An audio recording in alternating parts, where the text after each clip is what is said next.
Okay, you've got me in my basement office tonight. Um, so if the lighting is a little odd, I apologize for that. Um, okay, so earlier today I posted a video in the announcements about your literature reviews.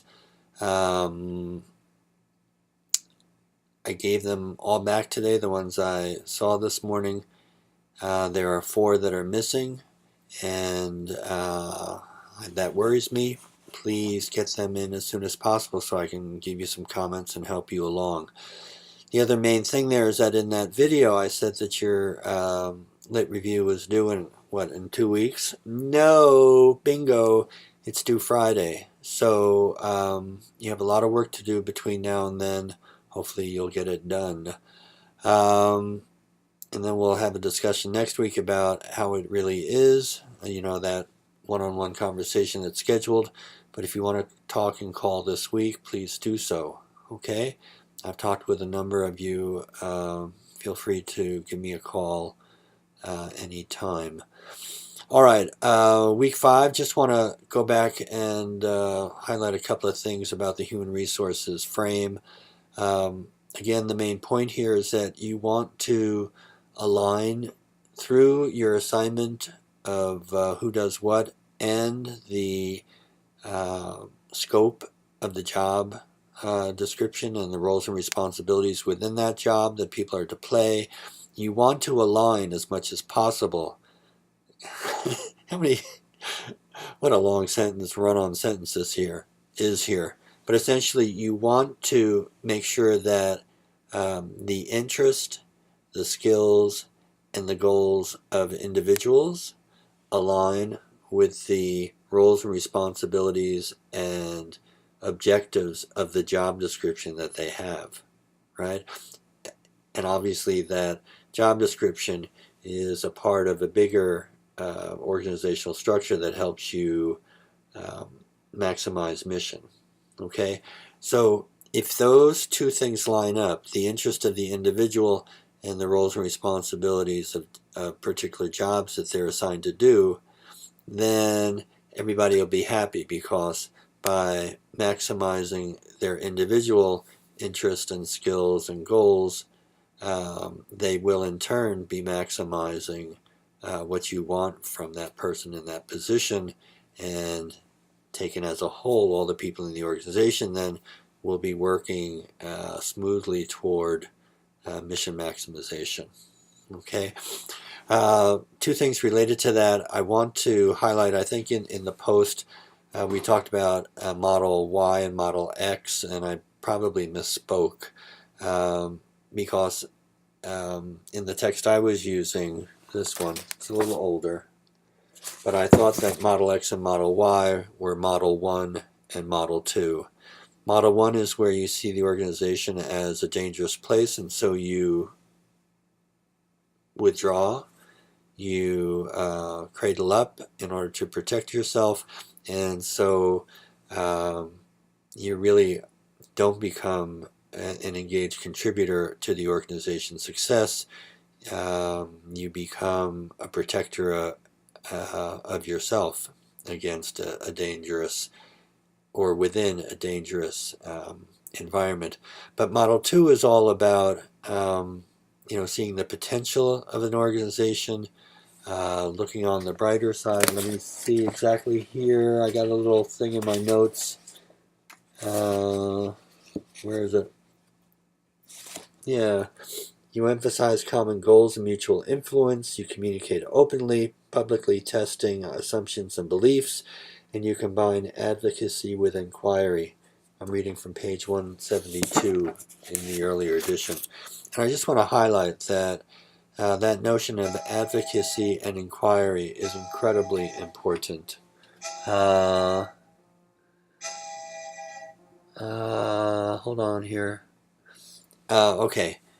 That was a call from a student, so that was great. Get back to her in a moment. But what I was saying there about advocacy and inquiry, it's really what you want to do. Yes, you want to advocate for your position, meaning you want to explain what you're doing, what you're thinking, why you're doing it, how you think it contributes to mission maximization. But at the same time, you want to inquire of others. What are your thoughts? What are your feelings? What do you think would help maximize our organization? What does mission maximization mean to you? And it's through this dialogue that you then hopefully engage everyone around, get the best ideas about how as a group and as an organization you can move forward, and it typically leads to much better outcomes and a much better dialogue among the people you're engaging. And this is very much related to the Johari window and the pushing out of the frames and making sure there aren't areas of knowledge gaps within your group, either you as an individual or your group as a whole. And that's really the much better way to approach things.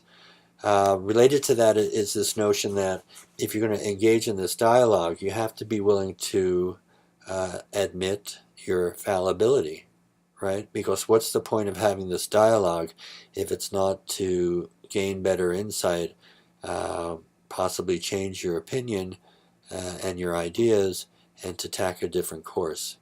All of that requires an assumption on your part that maybe you were wrong. Maybe you didn't have the best idea in the room. And, that realization is really critical for an effective leader.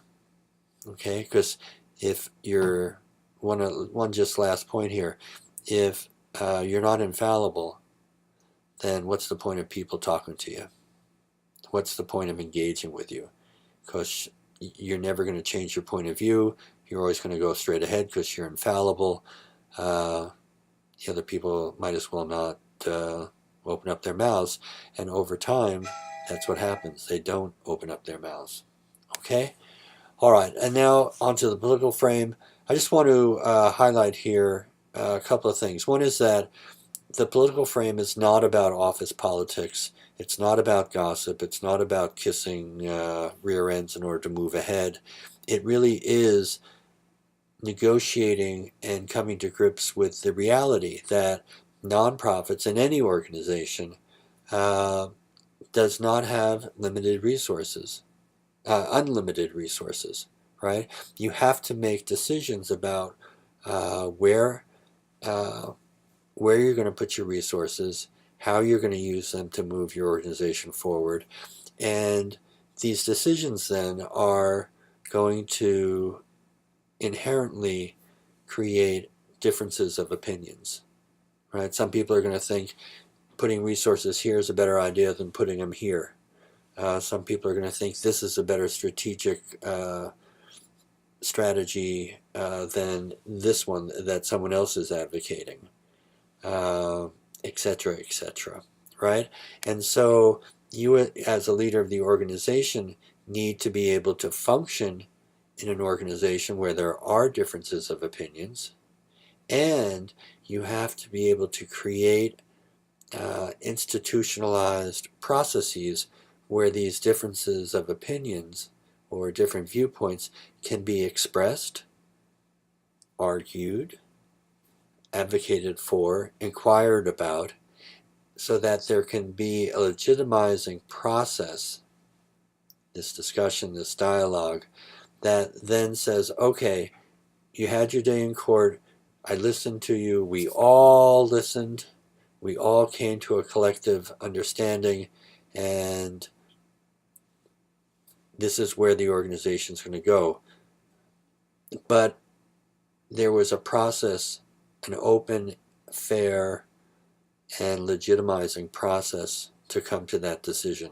If you don't have that sort of process and a reasonable expectation that that process will come around again, so we can revisit the issue at some distant time, then all this stuff just festers. The person who didn't get their viewpoint accepted, it just festers. And if they didn't get their day in court, it just festers. It doesn't go away, it just festers. And sooner or later, it pops out in ugly stuff. So you have to, as a leader, not say that conflict doesn't exist and therefore try to sweep it under the rug. No, you have to have a process where conflict can be resolved. Okay? All right. Okay, more phone calls coming in, but I want to finish this video before I break out here. Okay, so we talked about the need for legitimizing processes, the annual budget process, the periodic strategic planning process, the annual retreat. These are all institutionalized processes where conflicts can be aired, conflicts can be resolved. Okay, and without them, and so that process of discussion and resolution is critical to an organization being able to function properly. Okay, so you as a leader, how do you operate within those processes where conflict is identified and resolved?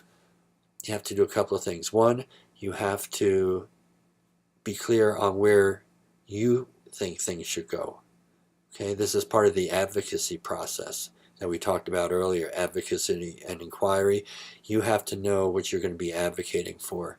Secondly, you need to think about the political terrain of the organization. If you know where you want to go and you have all these people below you, who do you think is going to be supporting you? Who do you think is going to be opposing you? So that you can figure out then, number three, who's going to be supporting you?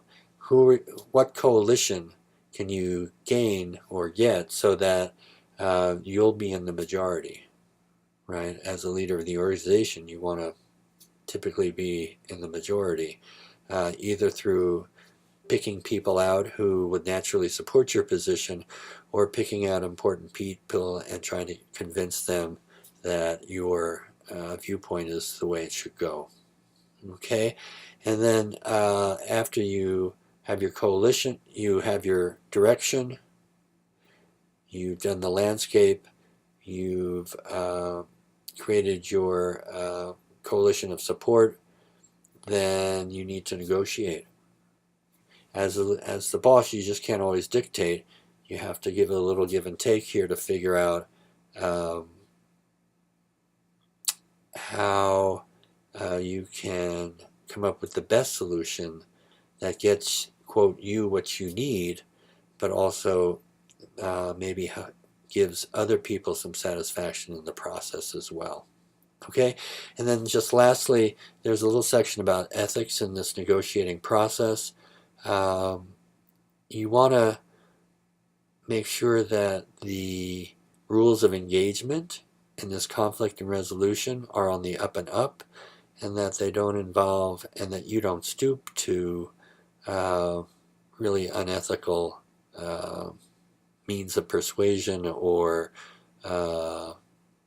leveraging. All right? Because once you do that and you sanction it, then others in the organization can also engage in such unethical stuff. And when the ethical boundaries break down, then you're really in some trouble. Okay? I think that's enough. That's 14 minutes. Phone calls have been coming and going. I will stop now and just emphasize again, the literature reviews are due Friday. Call if you have any questions about it. We'll be talking next week for sure because it's part of an assignment. Okay? To talk to me then. All right? All right.